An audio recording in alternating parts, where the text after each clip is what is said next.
February 5 to February 11, 2024, weekly horoscope base sa iyong zodiac sign.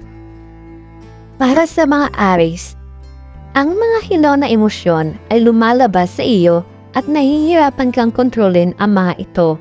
Dapat mo matutunang harapin sila at hayaan silang pumunta para magkaroon ng espasyo para sa mga bagong posibilidad. Pahalagahan ang mga magagandang sandali na nangyari sa iyo ngayon.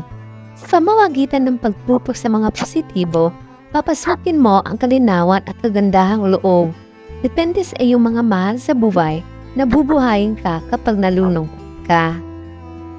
Taurus, maaaring nawalan ka ng tiwala sa ilang mga pag-ulong at nagsisimula kang magtanong ngayon kung nasa tamang landas ka. Huminga ng malalim at muling tumutok sa mga positibo, lalo na sa kung ano ang mangyayari sa iyo ngayon, upang maalis ang mga pagdududa sa iyong isipan. Maniwala ka sa iyong mga kakayahan upang matupad ang iyong mga pangarap. Manatili nakatuon sa iyong mga intensyon at makakarating ka sa kung saan mo kailangan sa oras. Gemini, malapit ka na sa finish line. Gayunpaman, nahaharap ka sa mga hadlang sa daan na humahadlang sa iyo sa paggamit ng iyong pangwakas na layunin. Dapat kang magtiwala sa iyong sarili at sa iyong mga kakayahan na malalampasan mo ito. Maging malikhain at huwag sumuko. Tandaan na maaari kang palaging magtahinga upang mapunan ang iyong lakas at maaari kang umasa sa mga pinagkakatiwalaang kasamaan para sa tulong. Cancer, nahihirapan kang gumawa ng desisyon ngayon dahil maraming pagpipilian ang nasa harap mo. Subukang makakuha ng maraming impormasyon hanggat maaari. Timbangin ang mga kalamangan at kahinaan at kumonsulta sa mga pinagkakatiwalaang kasamahan kung ano ang gagawin. Pinakamahalaga, tanungin ang iyong sarili kung ano ang gusto ng iyong puso. Makinig sa iyong intuisyon at maging mabait sa iyong sarili. Magtiwala na alam ng iyong puso kung ano ang pinakamabuti para sa iyo. Leo, nagawa mong makamit ang iyong mga layunin sa pamamagitan ng pagsusumikap at pagtsatsaga. Ngunit ngayon ay nakakaramdam ka ng pagod sa kung ano ang susunod na gagawin. Tandaan na hindi mo kailangang gawin ang lahat sa iyong sarili. Huwag dalhin ang lahat na bigat na iyon sa iyong mga balikat. Hayaang tulungan ka ng mga tao. Unahin ang iyong kinagigiliwang gawin upang hindi ito mararamdaman ng trabaho. Napakaikli ng buhay para gawin ang mga bagay para lang mapasaya ang iba. Virgo, ikaw ay may ganap na kontrol sa iyong buhay ngayon. Salamat sa mga desisyong ginawa mo tungo sa katatagan. Panatilihin ang paggawa ng mga layunin para sa iyong sarili at ipinangako sa kanila na mas umunlad ka pa. Tandaan na tamasahin din ang mga bunga ng iyong paggawa paminsan-minsan. Dapat kang magdiwang. Huwag isipin na kailangan mong alisin sa iyong sarili ang gayong mga kagalakan para lamang mapanatili ang antas na iyong yaman sa pananalapi. Libra, ang mga nakakadismaya na pag-urong ay humantong sa iyo na muling suriin ang lahat ng bahagi ng iyong buhay. Okay lang na bigyan ng iyong sarili ng isang sandali upang makaramdam ng sama ng loob. Ngunit, huwag magpakawala, batutong patawarin ang iyong sarili at ang mga nagkasala sa iyo. Ang pag-iwas at pagbabago ay magpapahaba lamang ng hindi maiiwasan. Magpagaling at tumago mula sa iyong mga karanasan.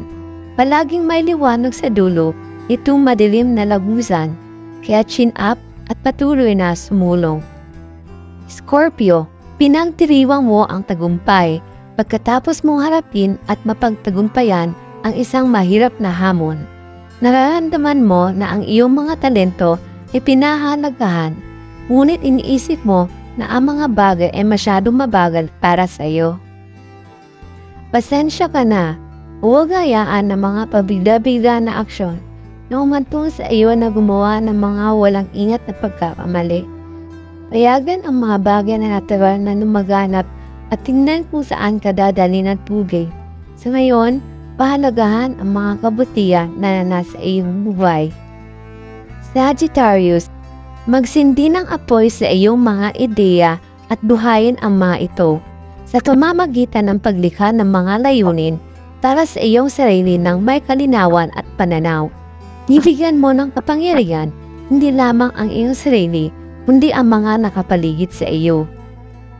Maging direkta at diretso sa punto sa kung ano ang gusto mong gawin at huwag hihinto hanggang sa makarating ka sa gusto mong marating. Ang iyong mga pangmatagalang layunin ay maaabot sa madaling panahon at kapag nangyari yon, pagdiwang, alisin ang kargada at sarap sa bunga ng iyong pagsusumikap.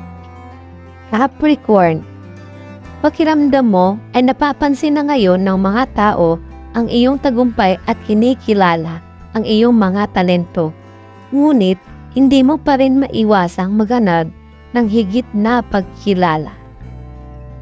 Ipagpakumbaba ang iyong sarili at tumuon sa kung ano ang mahalaga, na ang pagkamit ng iyong mga layunin at hindi pagpapahanga sa iba. Ang pinakamahusay ay hindi dapat tukuyin ang iyong pagpapahalaga sa sarili. Balikan mo kung saan ka nanggaling para maipagmalaki kung gaano ka kalayo. Aquarius, ang paggawa ng iyong kasinlingan ay nangangailangan ng simbuyo ng damdamin, pasensya at katapangan at dapat kang magkaroon ng kumpiyansa na magiging sulit ang lahat sa huli. Matuto sa pamamagitan ng paggawa, manatiling nakatuon, at tumarap sa mga hamon na maaaring dumating sa iyo. Magtiwala rin sa iyong pananaw at makinig sa iyong intuition. Maging bukas ang isipan tungkol sa mga bagong karanasan at hayaan ang kahinaan ang magiging lakas mo.